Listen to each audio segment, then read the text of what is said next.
Namaskar, Vande Mataram. Myself Trada Sapna. I am taking science subject in Sri Vasishtha Vidyalaya Vav Global Gujarati Medium. Today we are discuss about some experiment and this video is related to our revision of exam. અહીંયા આજે આપણે exam આપણી જે આવે છે એમાં પ્રયોગો વિશે થોડી ઘણી આપણે ચર્ચા કરીશું. How can you write experiment? Experiment તમારે કઈ રીતે લખવાના, કઈ રીતે તમે લખી શકો છો. Which matter is important for the experiment? કઈ બાબતો એવી છે કે જેને આપણે એક્સપેરિમેન્ટમાં ઇન્ક્લુડ કરવી જરૂરી છે.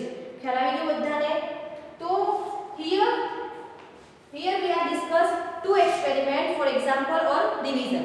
અહીંયા હું તમને માત્ર અત્યારે બે એક્સપેરિમેન્ટ જે છે એનો રિવિઝન કરાવી અને તમને એના દ્વારા સમજાવીશ કે તમારે પ્રયોગો કઈ રીતે લખવાના અને તમે પ્રયોગ કઈ રીતે લખી શકો. બરાબર? In exam, experiment will contain 5 marks. Exam માં 5 marks ના experiment જે છે તે પૂછાય છે.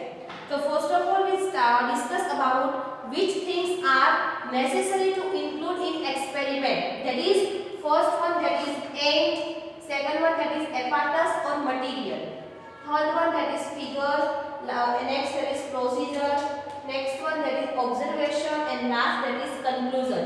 These 6 things are very important in experiment. એટલે કે જે આપણે એક્સપેરિમેન્ટ લખીએ તેમાં ટોટલ 6 બાબતો લખવાની હોય છે. એ એટલે કે હેતુ, એપાર્ટસ ઓર મટીરીયલ્સ એટલે કે સાધનો અથવા તો પદાર્થ. પછી એની ફિગર ડ્રો કરવાની. ત્યાર પછી એની પ્રોસિજર પદ્ધતિ. How can you perform this experiment? તમે એ એક્સપેરિમેન્ટ કઈ રીતે પરફોર્મ કરી શકો છો અથવા તો તમે કઈ રીતે પરફોર્મ કરવાના છો તે. એન્ડ એનું ઓબ્ઝર્વેશન. તમે આ એક્સપેરિમેન્ટ પરફોર્મ કર્યો તો તમને એના પરથી ઓબ્ઝર્વેશન શું જાણવા મળ્યું, તમે શું છેલ્લે ઓબ્ઝર્વ કર્યું તે. And last one that is conclusion. Conclusion શું આવશે? તો conclusion is related to our aim of experiment. આપણો જે કન્ક્લુઝન એટલે નિર્ણય જે છે તે આપણા હેતુને રિલેટેડ હોય છે. બરાબર? Y? Because here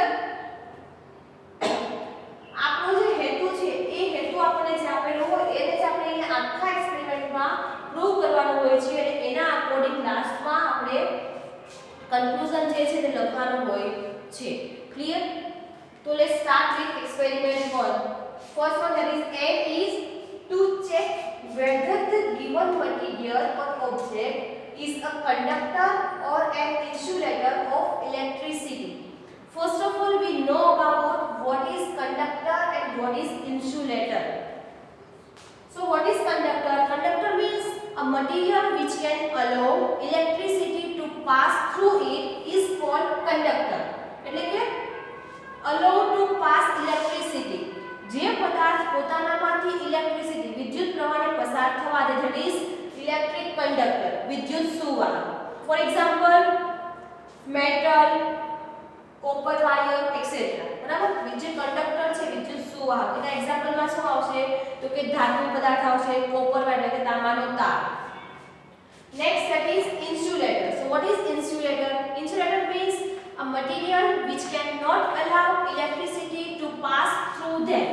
It is called insulator. કે જે પદાર્થ પોતાનામાંથી ઇલેક્ટ્રિસિટી પાસ નથી થવા દેતો that is insulator. For example rubber, plastic, paper etc. So here some requirements for this experiment that is torch bulb, electric cell, rubber band, wire, key, eraser and plastic scale. આ બધી આપણને requirement આપેલી છે and here are given 3 object which we check that is either a conductor or insulator. અહીંયા આપણને ત્રણ વસ્તુ આપેલી છે that is key, eraser and plastic scale. તો આ ત્રણ વસ્તુ આપણે શું કરવાની છે? ચેક કરવાની છે. it is conductor or insulator. એ વસ્તુ જે છે તે વિદ્યુત સુવાહક છે કે વિદ્યુત અવાહક. બરાબર? સ્ટેપ વાઇઝ આપણો જે એક્સપેરિમેન્ટ છે તે આવશે. એના પછીનો આવશે figure. So you can see here the figure and the electric circuit. આખો વિદ્યુત પરિપથ કઈ રીતે આપણે રેડી કરવાનો છે તેની ફિગર આપણે અહીંયા આપેલી છે.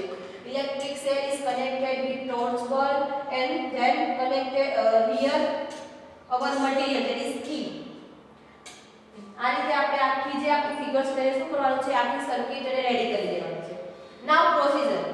How can we prepare this electric first of all, that is construct a circuit by connectivity to a torch bulb, 3 wires and an electric cell. Construct a circuit એટલે કે આખી એક સર્કિટ બનાવવાની છે. કઈ રીતે? તો કે કનેક્ટિંગ ટોર્ચ બલ્બ એટલે કે ટોર્ચનો બલ્બ, 3 વાયર અને ઇલેક્ટ્રિક સેલ આ બધાને એકબીજાને જોડીને આપણે આખી એક સર્કિટ બનાવવાની છે. Next step that is leave the small space in between the free end of A and B of 2 wires. Now શું કરવાનું છે? થોડીક જગ્યા રાખવાનું કીધું છે અહીંયા. ક્યાં? તો કે between the free ends A and B of 2 wires. આ બંને જે વાયર છે, negative terminal of electric cell and positive terminal of torch bulb, એ બંને વાયરની વચ્ચે થોડીક સ્પેસ રાખવાની કીધું છે. Then place the given object in between the two free ends A and B of the wire one by one. હવે આપણને અહીંયા જે વસ્તુ આપેલી છે એ વસ્તુને આપણે અહીંયા one by one સેટ કરવાની છે. ફર્સ્ટ આપણે અહીંયા શું સેટ કરેલું છે? તો કે કી. ચાલો, બરાબર. કીને સેટ કરીને ચેક કરી લેવાનું. Key is electric conductor or electric insulator? If the bulb is glow, then the key is electric conductor. કે જો આપણે અહીંયા ચાવીને કનેક્ટ કરીએ અને આપણો બલ્બ જો સ્ટાર્ટ થાય, that is the key is electric conductor, તો ચાવીને ઇલેક્ટ્રિક કંડક્ટર કહી શકાય. Next that is eraser and plastic scale. Key થઈ જાય, ચાવીનો થઈ જાય, ત્યાર પછી આપણે ઇરેઝર સેટ કરવાનું, પછી પ્લાસ્ટિક સ્કેલ. આ રીતે વન બાય વન એક પછી એક વસ્તુ લઈને ચેક કરતું જવાનું કે એ વસ્તુમાં bulb is glow or not. And next that is observe whether the bulb glows or not in each case. each case એટલે કે અહીંયા તમે જે દરેક વસ્તુ ચેન્જ કરો છો તો દરેક કન્ડિશનમાં તમારો બલ્બ ગ્લો થાય છે કે નહીં. now observation. so observation અહીંયા આપણે લખી શકીએ બોક્સમાં. first of all here object, that is key. when we connect key in electric circuit, at that time bulb is glow, that's why the key is electric conductor. And when we connect eraser in electric circuit, at that time our bulb is not glow, that's why eraser is electric insulator. And last one, that is plastic scale. When we connect plastic scale in our electric circuit, at that time bulb is not glow, that's why plastic scale is electric insulator. Clear? So that's where we can write our observation. And what is our conclusion? Our conclusion is key is electric conductor, whereas eraser, plastic scale are electric insulator. આપણું જે conclusion લખવાનું છે કોના base પર લખવાનું કીધું? મેં તમને હમણાં જ કીધું કે હેતુના બેઝ પર. તો અહીંયા આપણે એવું છે કે check whether the given material or object is a conductor or an insulator of electricity. અહીંયા તમને આપેલી વસ્તુઓ છે એ ઇલેક્ટ્રિક કંડક્ટર છે કે ઇલેક્ટ્રિક ઇન્સ્યુલેટર છે તે ચેક કરવાનું છે. તો એ આપણે અહીંયા ચેક કરી લીધું, ઓબ્ઝર્વેશનમાં પણ લખી દીધું. હવે છે ને લાસ્ટમાં આપણે કહી દઈશું. ફોર એક્ઝામ્પલ કી છે ચાવી, તો કી ઇઝ ઇલેક્ટ્રિક કંડક્ટર, ચાવી છે વિદ્યુત સુવાહક છે. And eraser or plastic scale is electric insulator, એ બંને વસ્તુ કેવી છે? ઇલેક્ટ્રિક ઇન્સ્યુલેટર છે. And here you can also use many things to check this is electric conductor or electric insulator. Okay? તમે અહીંયા આ ત્રણ વસ્તુના બદલે બીજી કોઈ પણ વસ્તુ લઈ શકો અને ચેક કરી શકો કે that thing is electric conductor or electric insulator. Clear? Now next, that is experiment 2. Experiment 2a, to show that air is dissolved in water. એવું કીધું છે કે પાણીમાં હવા ઓગળેલી હોય છે તે આપણે દર્શાવવાનું છે. We all know about the properties of air and we learn properties of air in chapter number 15. બરાબર, આપણે 15મા પાઠમાં હવાના ગુણધર્મો વિશે ભણી ગયા. Air is transparent. We cannot see air, we only feel. આપણે હવાને જોઈ નથી શકતા, માત્ર તેનો અનુભવ જ કરી શકીએ છીએ. So next one, that is air is all around present. હવા જે છે તે આપણી આસપાસ દરેક જગ્યાએ હાજર હોય છે. in water, in air, in soil, etc. માટીમાં પણ હોય છે અને પાણીમાં પણ હોય છે. So which things is required for this experiment, that is try tripod, beaker, wire hose. તો કે આપણે આ એક્સપેરિમેન્ટ માટે ત્રણ વસ્તુ જોઈશે. ટ્રાયપોડ સ્ટેન્ડ જોઈશે, બીકર જોઈશે અને વાયર હોઝ. એટલે કે આ તારની તમને જાળી દેખાય છે તે. એન્ડ સબસ્ટન્સ પદાર્થમાં શું જોઈશે તો કે water. Now how can we perform this experiment and how can we check air dissolving water? આપણે આ રીતે ચેક કરી શકીએ કે પાણીમાં હવા ઓગળેલી છે તે. તો procedure first step, that is take some water in beaker.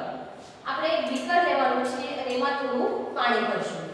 next step, heat it slowly on a burner. heat એટલે કે ગરમ કરવું. હવે એ જે બીકર છે એને આપણે બર્નર પર ગરમ કરશું. બટ કઈ રીતે આપણે રચના કરવાની છે તો કે આ રીતે. પહેલા ટ્રાયપોડ સ્ટેન્ડ પર આપણે વાયર હોઝ ગોઠવવાની અને એના પર બીકર મૂકી પછી બર્નર બટનને ઓન કરવાથી આપણું જે પાણી છે તે ધીમે ધીમે ગરમ થશે.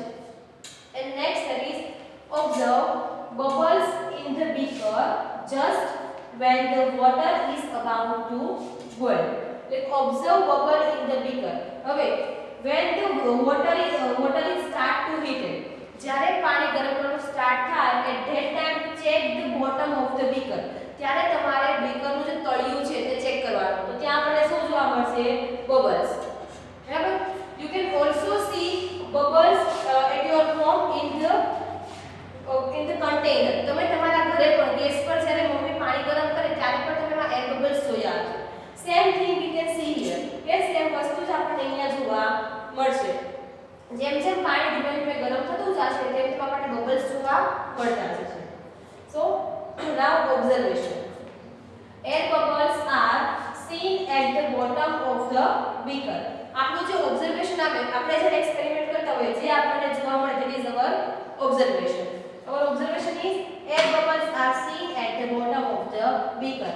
So when the water is heated continue, at that time we observe the air bubbles at the bottom of beaker. છેલ્લે આપણને લાસ્ટમાં શું જોવા મળશે? બીકરના તળિયે હવાના પરપોટા એર જે છે બબલ્સ ફોર્મમાં જોવા મળશે. And conclusion, that is air is dissolved in water. જો ફરી વખત આવી પાછું અહીંયા our aim is to show that air is dissolved in water and we can prove that air is really dissolved in water. બરાબર? through this experiment આપણે આખા પ્રયોગ દ્વારા પ્રૂફ કરી દીધું કે પાણીમાં હવા જે છે એ ઓગળેલી હોય છે. So here we are discussed about only two experiment and there are also another experiment in your experiment book. So please practice and understand and write practice for experiment. તો તમે આ રીતે પણ તમારા જે પ્રયોગ છે એને લખવાની જાતે પ્રેક્ટિસ કરજો. Thank you.